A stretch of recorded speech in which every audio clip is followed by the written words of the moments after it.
सेठ जी।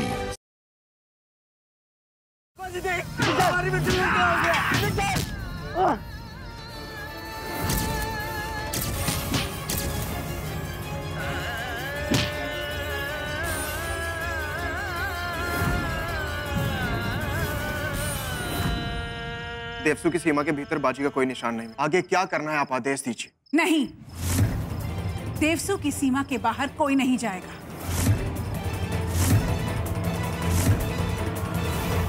अगर हाथी भी चाहे तो नायलॉन की रस्सी नहीं तोड़ पाता, तू क्या तोड़ेगा दो कौड़ी के पहलवान। एक बार मेरा हाथ खोल दे, फिर दिखाता हूँ कौन दो कौड़ी का पहलवान है।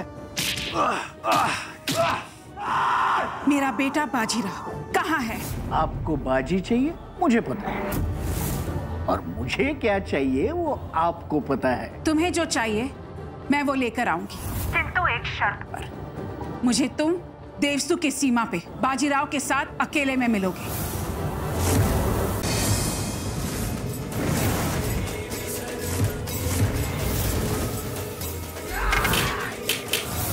नक्शा छीन लो उस लड़की से।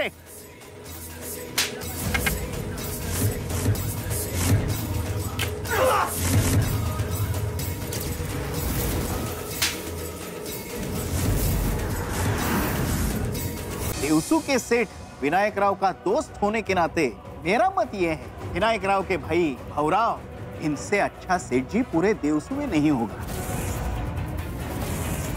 हमने जो भी रणनीति बनाई थी उसका पहला पड़ाव तो पार हो गया। बस एक बार अहिल्या बहिनी को देवसू से बाहर फेंक दो। अहिल्या बहिनी को देवसू से बाहर नहीं निकालेंगे, बस उसे सिर्फ जान से मार दी। कौन है वहाँ? काकू, ऐसे दिल छोटा नहीं करते। प्रगति वो मेरे भाऊ को मार देंगे। प्रगति काकू, आप ही कहती ना कि शुभ शुभ बोलना चाहिए। आप देख लेना, भाऊराव काका ने आज इतना अच्छा काम किया है, उन्होंने बाजी की जान बचाई है। आप देख लेना, भगवान उनकी 100% रक्षा करेंगे। लेकिन प्रगति कितनी अच्छी है, मुझे मेरी और भाऊराव की कितनी चिंता है। यहाँ किसी को भी नहीं पड़ी है हमारी।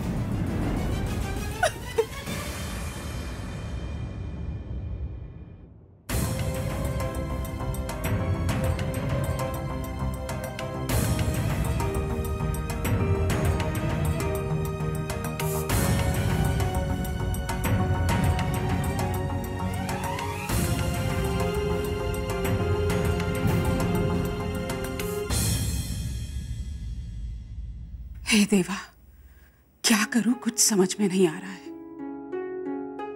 बाजी की जान बचाकर भाऊराव ने देवसू पर बहुत बड़ा उपकार किया है, लेकिन 16 साल पहले उसने जो विश्वासघात किया है उसे कैसे भूल जाऊं? कैसे भूल जाऊं कि उसकी और उसके दोस्त नागेश ने देवसू के खिलाफ इतना बड़ा षड्यंत्र रचा था।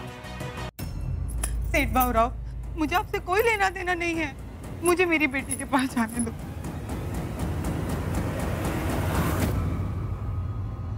अरे इतनी जल्दी भी क्या है, थोड़ी प्रशंसा हमसे भी बतौर लो, तुम्हारी गरीबी दूर करें। क्यों नागेश भाव? हाँ बिल्कुल। लज्जा आनी चाहिए आप दोनों को। अब तो आप ही देवसू के सेठ हैं, मेरी रक्षा करना तो आपका कर्तव्य है। किंतु आप,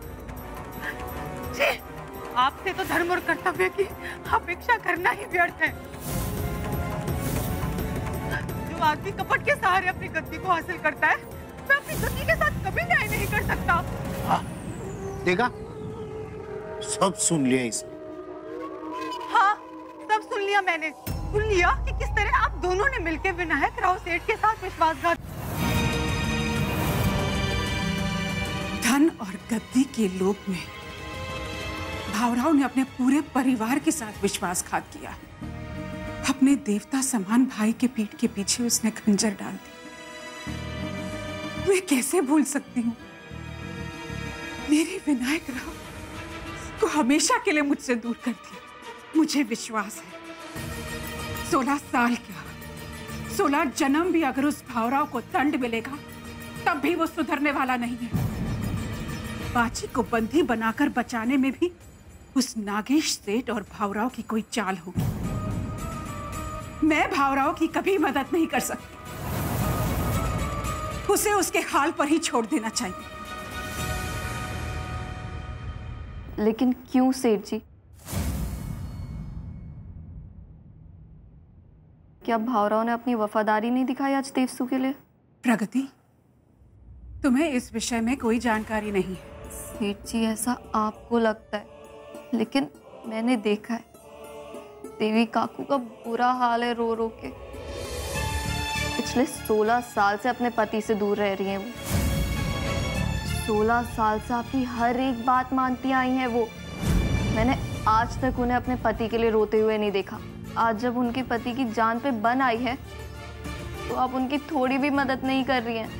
उन्हीं के पति ने आपके बेटे की जान बचाई है, क्या उसकी भी कोई कीमत नहीं है? प्रगति, तुमने केवल भावराव के किस्से सुने, किंतु उसके कपट और नागेश सेठ के कपट की साक्षी मैं।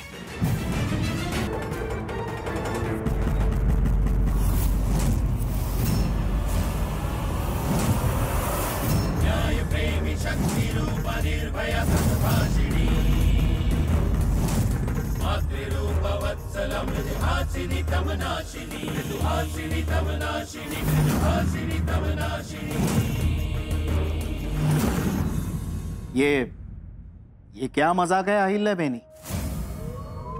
आप इस गद्दी पे क्यों बैठ गए?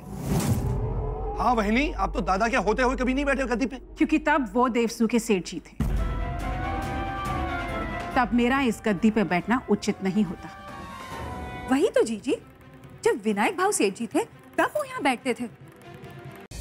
अब तुम्हें पता चला तुम्हारे भावराव काका ने क्या अपराध किया था। हर मुजरिम को सुधरने का एक मौका मिलना चाहिए। प्रगति,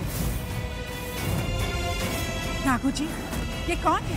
सम्राट की दिशा से कुछ व्यक्ति अपने शहरी वाहन में यहाँ पर आए और उसे फेंक कर चले गए। नागेश सेठ इतनी जल्दी पलट के वार करेगा ये सोचा नहीं था मैं।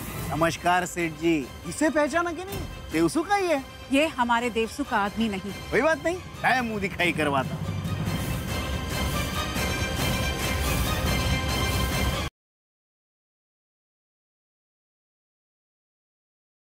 अब मायरा, तुम तो झाड़ू लगाने में चैंपियन हो, तुम इसको अपना सेकंड प्रोफेशन क्यों नहीं कंसिडर करती? वैसे तुम भी अच्छे से मॉप लगा लेते।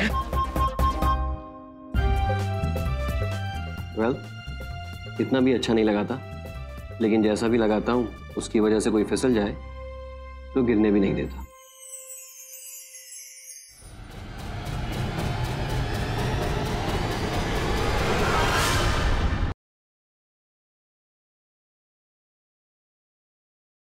जिस दिन का मोटा भाई को सबसे ज्यादा डर था, आज वो दिन आ गया। आज तेरी इस हरकत से मोटा भाई की परवरिश हार गई। प्रेम, अगर मुझे एक बार भी लगा कि आप मुझसे अब भी बात छुपा रही तो मैं आपके साथ वापस नहीं आ पाऊंगी माँ।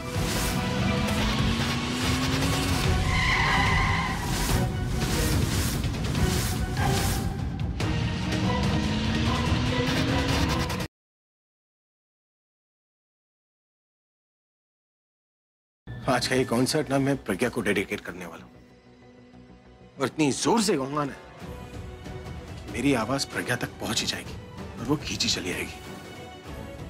अब चाहे मेरा गाना हो या मेरा यकीन, दोनों में से कोई तो अपना असर दिखाएगा ही।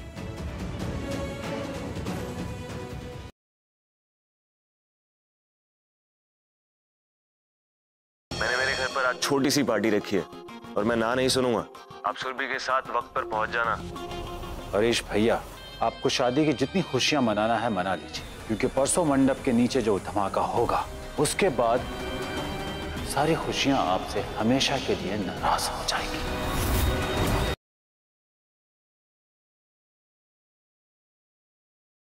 अपने कपड़ों को देखो, ये दाग धब्बे, जिसका खुद का स्टाइल इतना बेकार हो, वो इस रेस्टोरेंट को क्या संभालेगा? लेकिन मिस्टर शौर्य खन्ना, ये रेस्टोरेंट मेरे नाम पे, तो टेक्निकली मैं बॉस हूँ।